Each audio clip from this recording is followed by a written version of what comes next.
नमस्कार खबरों के इस बुलेटिन तुहाडा स्वागत है। मैं तुहानूं पहला पेश नहीं छाउणीआं खबरां। प्रधानमंत्री नरेंद्र मोदी और इजराइल के प्रधानमंत्री नेतन्याहू विचाले टैलीफोन से गलबात। दोहां नेतावां ने कोविड-19 महामारी नाल नजिठण समेत कई होर खेत्रों में सहयोग वधाउण ते सहमति जताई।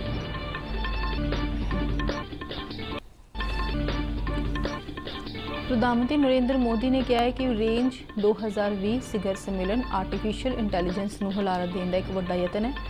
खेती और सेहत सहूलतां समेत होर कई खेत्रों के विकास में मदद मिलेगी।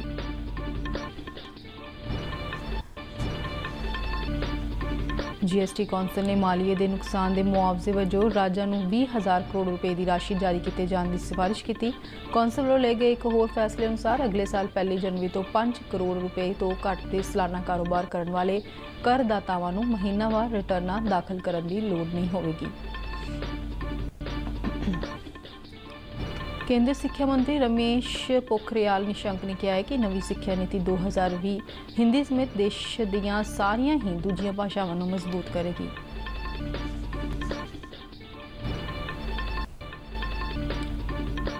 पंजाब के मुख्यमंत्री कैप्टन अमरिंदर सिंह वालों किसानों को अपने रेल रोको अंदोलन को ढिला करने की अपील। कहा कि सूबे के बिजली प्लांटां लई कोले खाद और अनाज की ढोआ ढुआई लई माल गड्डियां की आवाजाही में विघन ना पाउण। ते हुण खबरां विस्तार नाल। प्रधानमंत्री नरेंद्र मोदी ने कल इजराइल के प्रधानमंत्री बेंजामिन नेतन्याहू नाल टैलीफोन से गलबात की, जिस दौरान खेती, पानी और नवाचार समेत कई खेत्रों में दोहां देशों वालों कीतियां गईयां पहलकदमियां की समीक्षा की गई। मोदी ने ट्वीट करके कहा है कि दोहां देशों ने कोविड-19 महामारी नाल नजिठण लई अपना सहयोग होर वधाउण ते चर्चा की है और खेती, पानी और नवाचार समेत होर कई खेत्रों में सहयोग वधाउण और हुण तक दीयां पहलकदमियां ते भी चर्चा की।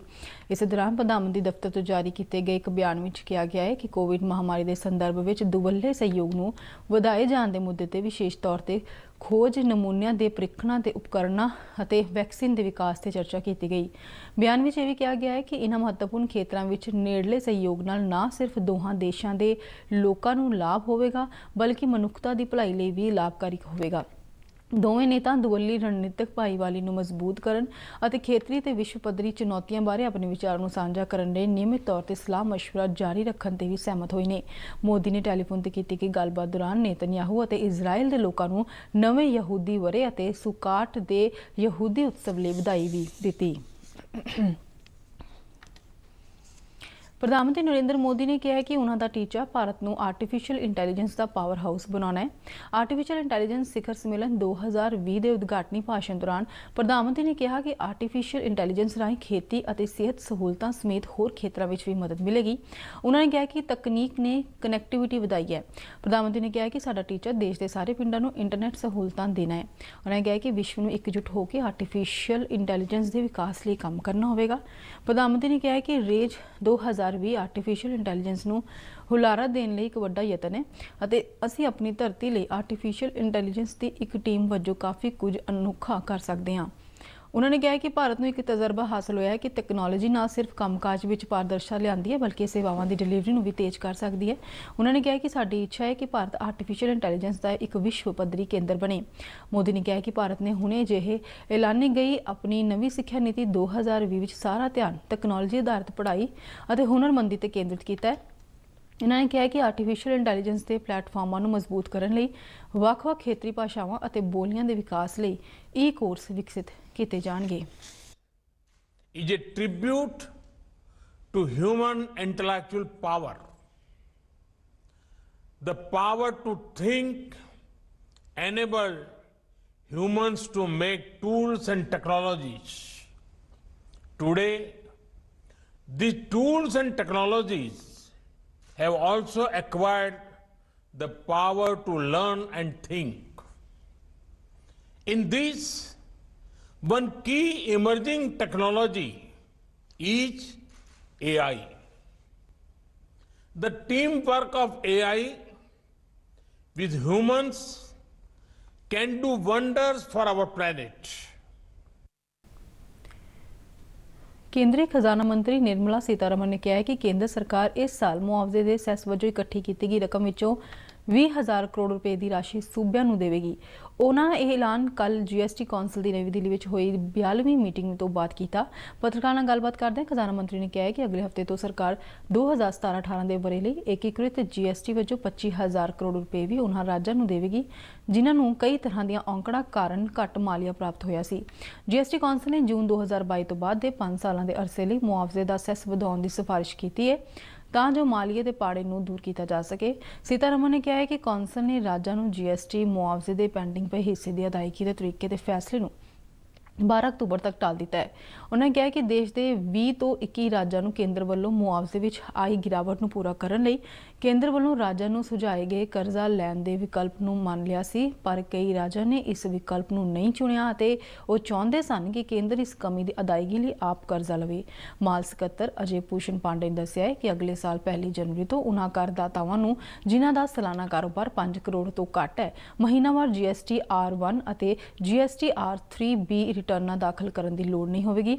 ਉਹਨਾਂ ਨੇ ਕਿਹਾ ਹੈ ਕਿ ਉਹ ਹੁਣ ਇਹ ਰਿਟਰਨਾਂ ਤਿਮਾਹੀ ਆਧਾਰ ਤੇ ਦਾਖਲ ਕਰਨਗੇ। GST ਕੌਂਸਲ ਦੀ ਕੱਲ ਹੋਈ ਇਸ ਮੀਟਿੰਗ ਵਿੱਚ ਦੇਸ਼ ਦੇ ਸਾਰੇ ਹੀ ਸੂਬਿਆਂ ਤੇ ਕੇਂਦਰ ਸ਼ਾਸਿਤ ਪ੍ਰਦੇਸ਼ਾਂ ਦੇ ਖਜ਼ਾਨਾ ਮੰਤਰੀਆਂ ਨੇ ਹਿੱਸਾ ਲਿਆ। ਕੇਂਦਰੀ ਸਿੱਖਿਆ ਮੰਤਰੀ ਰਮੇਸ਼ ਪੋਖਰਿਆਲ ਨਿਸ਼ੰਕ ਨੇ ਕਿਹਾ ਹੈ ਕਿ ਲੋਕਾਂ ਨੂੰ ਇਹ ਨਹੀਂ ਸੋਚਣਾ ਚਾਹੀਦਾ ਹੈ ਕਿ ਇਕੱਲੀ ਅੰਗਰੇਜ਼ੀ ਭਾਸ਼ਾ ਹੀ ਵਿਕਾਸ ਅਤੇ ਤਰੱਕੀ ਵਿੱਚ ਮਦਦ ਕਰ ਸਕਦੀ ਹੈ, ਕਿਉਂ ਜੋ ਵਿਸ਼ਵ ਦੇ ਕਈ ਦੇਸ਼ਾਂ ਨੇ ਆਪਣੀ ਮਾਤ ਭਾਸ਼ਾ ਵਿੱਚ ਸਿੱਖਿਆ ਮੁਹੱਈਆ ਕਰਾ ਕੇ ਬੁਲੰਦੀਆਂ ਹਾਸਲ ਕੀਤੀਆਂ ਨੇ। ਹੈਦਰਾਬਾਦ ਵਿੱਚ ਕੱਲ ਕੇਂਦਰੀ ਹਿੰਦੀ ਸੰਸਥਾਨ ਦੀ ਨਵੀਂ ਇਮਾਰਤ ਦਾ ਵਰਚੁਅਲੀ ਉਦਘਾਟਨ ਕਰਨ ਉਪਰੰਤ ਉਹਨਾਂ ਨੇ ਕਿਹਾ ਹੈ ਕਿ ਉਹ ਅੰਗਰੇਜ਼ੀ ਦੇ ਵਿਰੁੱਧ ਨਹੀਂ ਹਨ, ਪਰ ਇਸ ਦੇ ਨਾਲ ਹੀ ਉਹਨਾਂ ਜਾਪਾਨ, ਜਰਮਨੀ, ਫਰਾਂਸ ਅਤੇ ਹੋਰ ਕਈ ਦੇਸ਼ਾਂ ਦੇ ਉਦਾਹਰਨ ਦਿੱਤੇ ਜਿਨ੍ਹਾਂ ਨੇ ਆਪਣੀ ਮਾਤ ਭਾਸ਼ਾ ਵਿੱਚ ਸਿੱਖਿਆ ਮੁਹੱਈਆ ਕਰਾ ਕੇ ਹਰ ਖੇਤਰ ਵਿੱਚ ਤਰੱਕੀ ਤੇ ਵਿਕਾਸ ਕੀਤਾ ਹੈ। ਉਹਨਾਂ ਨੇ ਕਿਹਾ ਕਿ ਦੂਜੀਆਂ ਭਾਸ਼ਾਵਾਂ ਸਿੱਖਣੀਆਂ ਚਾਹੀਦੀਆਂ ਨੇ, ਪਰ ਇਸ ਦੇ ਨਾਲ ਹੀ ਆਪਣੇ ਆਪ ਨੂੰ ਆਪਣੀ ਮਾਤ ਭਾਸ਼ਾ ਤੋਂ ਦੂਰ ਨਹੀਂ ਕਰਨਾ ਚਾਹੀਦਾ। ਨਵੀਂ ਸਿੱਖਿਆ ਨੀਤੀ 2020 ਦਾ ਜ਼ਿਕਰ ਕਰਦਿਆਂ ਉਹਨਾਂ ਨੇ ਕਿਹਾ ਹੈ ਕਿ ਇਸ ਨੀਤੀ ਵਿੱਚ ਵਿਦਿਆਰਥੀਆਂ ਨੂੰ ਕੋਈ ਵੀ ਵਿਸ਼ਾ ਚੁਣਨ ਦੀ ਸੁਤੰਤਰਤਾ ਦਿੱਤੀ ਗਈ ਹੈ ਅਤੇ ਕਿਸੇ ਤੇ ਵੀ ਕੋਈ ਭਾਸ਼ਾ ਥੋਪੀ ਨਹੀਂ ਜਾਵੇਗੀ। ਹਰ ਇੱਕ ਸੂਬੇ ਨੂੰ ਬੇਨਤੀ ਕੀਤੀ ਗਈ ਹੈ ਕਿ ਉਹ ਆਪਣੇ ਸੂਬੇ ਦੀ ਭਾਸ਼ਾ ਵਿੱਚ ਸਿੱਖਿਆ ਮੁਹੱਈਆ ਕਰਵਾ ਸਕਦੇ ਨੇ। ਉਹਨਾਂ ਨੇ ਕਿਹਾ ਹੈ ਕਿ ਹਿੰਦੀ ਭਾਸ਼ਾ ਜਿਹੜੀਆਂ ਸਾਰਿਆਂ ਨੂੰ ਇੱਕ ਦੂਜੇ ਨਾਲ ਮਿਲਾਉਂਦੀਆਂ ਨੇ ਨੂੰ ਮਜ਼ਬੂਤ ਕੀਤਾ ਜਾਣਾ ਚਾਹੀਦਾ ਹੈ। ਉਹਨਾਂ ਨੇ ਕਿਹਾ ਹੈ ਕਿ ਸਾਬਕਾ ਪ੍ਰਧਾਨ ਮੰਤਰੀ ਮਰਹੂਮ ਅਟਲ ਬਿਹਾਰੀ ਵਾਜਪਾਈ ਨੇ ਸੰਯੁਕਤ ਰਾਸ਼ਟਰ ਦੀ ਆਮ ਸਭਾ ਵਿੱਚ ਹਿੰਦੀ ਵਿੱਚ ਭਾਸ਼ਣ ਦਿੱਤਾ ਸੀ, ਜਿਸ ਦੀ ਨਾ ਸਿਰਫ ਭਾਰਤ ਵਿੱਚ ਹੀ ਬਲਕਿ ਵਿਸ਼ਵ ਪੱਧਰ ਤੇ ਸ਼ਲਾਘਾ ਕੀਤੀ ਗਈ ਸੀ। ਕੇਂਦਰੀ ਸਿਹਤ ਮੰਤਰੀ ਡਾਕਟਰ ਹਰਸ਼ਵਰਧਨ ਨੇ ਕਿਹਾ ਹੈ ਕਿ ਐਮਰਜੈਂਸੀ ਤਿਆਰੀ ਅਤੇ ਖਤਰੇ ਦੇ ਪ੍ਰਬੰਧਨ ਨੂੰ ਮਜ਼ਬੂਤ ਬਣਾਉਣਾ, ਉੱਭਰਦੀਆਂ ਬਿਮਾਰੀਆਂ ਤੋਂ ਪੈਦਾ ਹੋਣ ਵਾਲੇ ਸਿਹਤ ਨਾਲ ਜੁੜੇ ਜੋਖਮਾਂ ਨਾਲ ਨਜਿੱਠਣ ਅਤੇ ਸਮੁੱਚੇ ਵਿਕਾਸ ਦਾ ਟੀਚਾ ਹਾਸਲ ਕਰਨ ਦੀ ਦਿਸ਼ਾ ਵੱਲ ਤਰੱਕੀ ਦਾ ਰਸਤਾ ਹੈ।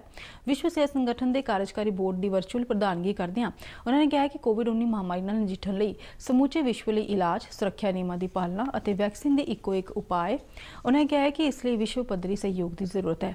ਡਾਕਟਰ ਹਰਸ਼ਵਰਧਨ ਨੇ ਕਿਹਾ ਹੈ ਕਿ ਇੱਕ ਉੱਜਵਲ ਅਤੇ ਰੋਗ ਮੁਕਤ ਭਵਿੱਖ ਸਮੁੱਚਾ ਵਿਸ਼ਵ ਸਿਹਤ ਸੰਗਠਨ ਵੱਲ ਦੇਖ ਰਿਹਾ ਹੈ। ਉਹਨਾਂ ਨੇ ਕਿਹਾ ਕਿ ਕੋਵਿਡ-19 ਮਹਾਮਾਰੀ ਵਰਗੀਆਂ ਚੁਣੌਤੀਆਂ ਨਾਲ ਨਜਿੱਠਣ ਲਈ ਸਾਂਝੇ ਤੌਰ ਤੇ ਯਤਨ ਕਰਨ ਦੀ ਜ਼ਰੂਰਤ ਹੈ। ਉਹਨਾਂ ਨੇ ਕਿਹਾ ਕਿ ਸਾਂਝੀ ਜ਼ਿੰਮੇਵਾਰੀ ਵਿਸ਼ਵ ਸਿਹਤ ਸੰਗਠਨ ਦੀ ਵਿਚਾਰਧਾਰਾ ਦੀ ਇੱਕ ਮੁੱਖ ਵਿਸ਼ੇਸ਼ਤਾ ਵੀ ਹੈ। ਪੰਜਾਬ ਦੇ ਮੁੱਖ ਮੰਤਰੀ ਕੈਪਟਨ ਅਮਰਿੰਦਰ ਸਿੰਘ ਨੇ ਖੇਤੀ ਕਾਨੂੰਨਾਂ ਦਾ ਵਿਰੋਧ ਕਰ ਰਹੇ ਕਿਸਾਨਾਂ ਨੂੰ ਅਪੀਲ ਕੀਤੀ ਹੈ ਕਿ ਉਹ ਲੋਕ ਆਪਣੇ ਸੂਬੇ ਦੇ ਹਿੱਤ ਵਿੱਚ ਆਪਣੇ ਰੇਲ ਰੋਕੋ ਸੰਘਰਸ਼ ਨੂੰ ਢਿੱਲਾ ਕਰਦਿਆਂ ਮਾਲ ਗੱਡੀਆਂ ਦੀ ਆਵਾਜਾਈ ਵਿੱਚ ਵਿਘਨ ਨਾ ਪਾਉਣ। ਉਹਨਾਂ ਨੇ ਕਿਹਾ ਕਿ ਕਿਸਾਨਾਂ ਵੱਲੋਂ ਰੇਲਵੇ ਲਾਈਨਾਂ ਨੂੰ ਬਲੌਕ ਕੀਤੇ ਜਾਣ ਕਾਰਨ ਆਉਣ ਵਾਲੇ ਦਿਨਾਂ ਵਿੱਚ ਸੂਬੇ ਅਤੇ ਸੂਬੇ ਦੇ ਲੋਕਾਂ ਨੂੰ ਕਈ ਤਰ੍ਹਾਂ ਦੀਆਂ ਲੋੜਾਂ ਨੂੰ ਪੂਰਾ ਕਰਨ ਵਿੱਚ ਪਰੇਸ਼ਾਨੀ ਆ ਸਕਦੀ ਹੈ। ਚੰਡੀਗੜ੍ਹ ਤੋਂ ਜਾਰੀ ਇੱਕ ਬਿਆਨ ਵਿੱਚ ਮੁੱਖ ਮੰਤਰੀ ਨੇ ਕਿਸਾਨ ਜਥੇਬੰਦੀਆਂ ਦਾ ਇਸ ਗੱਲ ਵੱਲ ਧਿਆਨ ਦਿਵਾਇਆ ਹੈ ਕਿ ਲੰਬੇ ਸਮੇਂ ਲਈ ਮਾਲ ਗੱਡੀਆਂ ਦੀ ਆਵਾਜਾਈ ਰੁਕਣ ਨਾਲ ਪੰਜਾਬ ਵਿਚਲੇ ਕੋਲੇ ਨਾਲ ਚੱਲਣ ਵਾਲੇ ਬਿਜਲੀ ਪਲਾਂਟਾਂ ਦੀ ਸਥਿਤੀ ਨਾਜ਼ੁਕ ਹੈ ਅਤੇ ਉਹਨਾਂ ਕੋਲ ਸਿਰਫ 5-6 ਦਿਨਾਂ ਦਾ ਹੀ ਕੋਲਾ ਬਚਿਆ ਹੈ। ਉਹਨਾਂ ਨੇ ਕਿਹਾ ਕਿ ਜੇਕਰ ਇਹਨਾਂ ਪਲਾਂਟਾਂ ਨੂੰ ਕੋਲਾ ਸਪਲਾਈ ਨਾ ਹੋਇਆ ਤਾਂ ਸਰਕਾਰ ਨੂੰ ਇਹ ਪਲਾਂਟ ਬੰਦ ਕਰਨ ਲਈ ਮਜਬੂਰ ਹੋਣਾ ਪਵੇਗਾ, ਜਿਸ ਨਾਲ ਸੂਬੇ ਵਿੱਚ ਬਿਜਲੀ ਦੀ ਸਪਲਾਈ ਤੇ ਬਹੁਤ ਮਾੜਾ ਅਸਰ ਪਵੇਗਾ ਤੇ ਨਾਗਰਿਕਾਂ ਨੂੰ ਵੀ ਭਾਰੀ ਪਰੇਸ਼ਾਨੀ ਦਾ ਟਾਕਰਾ ਕਰਨਾ ਪੈ ਸਕਦਾ ਹੈ। ਮੁੱਖ ਮੰਤਰੀ ਨੇ ਕਿਹਾ ਕਿ ਪਿਛਲੇ ਇੱਕ ਹਫ਼ਤੇ ਤੋਂ ਪੰਜਾਬ ਵਿੱਚ ਖਾਦ ਦਾ ਇੱਕ ਰੈਕ ਵੀ ਨਹੀਂ ਆਇਆ ਹੈ, ਜਿਸ ਕਾਰਨ ਕਿਸਾਨਾਂ ਨੂੰ ਕਣਕ ਦੀ ਬਿਜਾਈ ਲਈ ਖਾਦ ਦੀ ਭਾਰੀ ਕਮੀ ਦਾ ਸਾਹਮਣਾ ਕਰਨਾ ਪੈ ਸਕਦਾ ਹੈ। ਕੈਪਟਨ ਅਮਰਿੰਦਰ ਸਿੰਘ ਨੇ ਕਿਹਾ ਹੈ ਕਿ ਸੂਬੇ ਵਿੱਚ ਰਬੀ ਸੀਜ਼ਨ ਲਈ ਖਾਦ ਦੇ ਢੁਕਵੇਂ ਸਟਾਕ ਨੂੰ ਯਕੀਨੀ ਬਣਾਉਣਾ ਜ਼ਰੂਰੀ ਹੈ। ਉਹਨਾਂ ਇਸ ਗੱਲ ਦਾ ਵੀ ਜ਼ਿਕਰ ਕੀਤਾ ਹੈ ਕਿ ਪੰਜਾਬ ਦੇ ਕਿਸਾਨਾਂ ਵੱਲੋਂ ਵਾਢੀ ਤੋਂ ਬਾਅਦ ਰਾਜ ਦੇ ਗੋਦਾਮਾਂ ਵਿੱਚ ਚੌਲਾਂ ਤੇ ਕਣਕ ਦੀ ਨਵੀਂ ਫਸਲ ਦੇ ਭੰਡਾਰ ਲਈ ਥਾਂ ਬਣਾਉਣ ਵਾਸਤੇ ਅਨਾਜ ਦੇ ਮੌਜੂਦਾ ਸਟਾਕ ਨੂੰ ਭਾਰਤੀ ਖੁਰਾਕ ਨਿਗਮ ਵੱਲੋਂ ਚੁੱਕਣ ਅਤੇ ਦੇਸ਼ ਦੇ ਦੂਜੇ ਹਿੱਸਿਆਂ ਨੂੰ ਭੇਜਣ ਲਈ ਵੀ ਮਾਲ ਗੱਡੀਆਂ ਨੂੰ ਚਲਾਏ ਜਾਣ ਦੀ ਜ਼ਰੂਰਤ ਹੈ। ਨੋਬਲ ਪੁਰਸਕਾਰ ਕਮੇਟੀ ਨੇ ਹੈਪੇਟਾਈਟਿਸ ਸੀ ਵਾਇਰਸ ਦੀ ਖੋਜ ਕਰਨ ਅਤੇ ਦਵਾਈਆਂ ਦੇ ਖੇਤਰ ਵਿੱਚ ਅਮਰੀਕਾ ਦੇ ਹਾਰਵੇ ਜੇ ਆਲਟਰ ਅਤੇ ਚਾਰਲਸ ਐਮ ਰਾਈਸ ਤੇ ਬਰਤਾਨੀਆ ਦੇ ਮਾਈਕਲ ਹਾਫਟਰ ਨੂੰ ਸਾਂਝੇ ਤੌਰ ਤੇ ਨੋਬਲ ਪੁਰਸਕਾਰ ਲਈ ਚੁਣੇ ਜਾਣ ਦਾ ਐਲਾਨ ਕੀਤਾ ਹੈ। ਕਮੇਟੀ ਦੇ ਮੁਖੀ ਥਾਮਸ ਪਰਲਮੈਨ ਨੇ ਸਟਾਕਹੋਮ ਵਿੱਚ ਇਹਨਾਂ ਪੁਰਸਕਾਰ ਜੇਤੂਆਂ ਦਾ ਐਲਾਨ ਕੀਤਾ। ਨੋਬਲ ਕਮੇਟੀ ਨੇ ਕਿਹਾ ਹੈ ਕਿ ਇਹਨਾਂ ਤਿੰਨਾਂ ਵਿਗਿਆਨੀਆਂ ਵੱਲੋਂ ਕੀਤੇ ਗਏ ਕੰਮ ਨਾਲ ਖੂਨ ਦੀ ਜਾਂਚ ਅਤੇ ਨਵੀਆਂ ਦਵਾਈਆਂ ਦੀ ਖੋਜ ਵਿੱਚ ਮਦਦ ਮਿਲੇਗੀ, ਜਿਸ ਨਾਲ ਕਰੋੜਾਂ ਲੋਕਾਂ ਦੀ ਜਾਨ ਬਚਾਈ ਜਾ ਸਕੇਗੀ।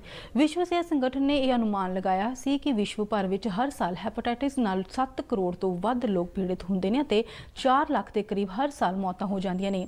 ਹੈਪੇਟਾਈਟਿਸ ਇੱਕ ਬਹੁਤ ਹੀ ਗੰਭੀਰ ਤੇ ਪੁਰਾਣੀ ਬਿਮਾਰੀ ਹੈ ਜੋ ਜਿਗਰ ਦੀ ਸੋਜ ਤੇ ਕੈਂਸਰ ਦਾ ਕਾਰਨ ਬਣਦੀ ਹੈ। ਪੁਰਸਕਾਰ ਵਿੱਚ ਇੱਕ ਸੋਨ ਤਮਗਾ ਤੇ 11,18,000 ਤੋਂ ਵੱਧ ਡਾਲਰ ਦੀ ਇਨਾਮੀ ਰਾਸ਼ੀ ਵੀ ਸ਼ਾਮਲ ਹੈ।